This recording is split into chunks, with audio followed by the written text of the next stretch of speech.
มีโยมคนหนึ่งเพิ่นหอบลูกเพิ่นมานำแล้วเพิ่นก็มาลักตัดสายไฟอยู่ท้ายวัด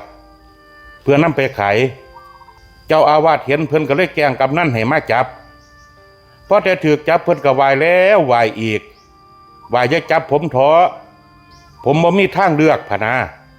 หลวงพ่อเพิ่นเดี๋ยวไปเห็นลูกชายเพิ่นนั่งถ่ายอยู่รถก็รู้สึกสังเวชใจก็เลยถามว่าเฮ็ดจังซี่เฮ็ดหยัง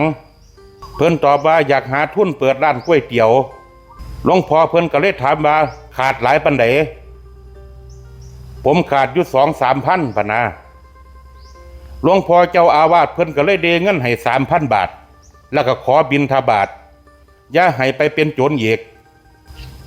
โยมคนนั้นก็เลยกราบหลวงพ่อว่าผมสิเศร้านับจากนั้นมาเพิ่นมีเงิน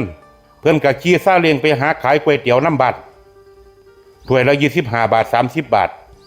คนบางคนนิยมเขาเฮ็ดอีหยังไปนี่ก็ย้อนว่าเขาบ่มีทางเลือกการให้อภัยถือว่าเป็นบุญมหาศาลอาตมาเชื่อว่ามันบ่ซัวย้อนสันดานกันทุกคนดอกพื้นฐานของชีวิตแต่ละคนมันบ่คือกันเจริญพร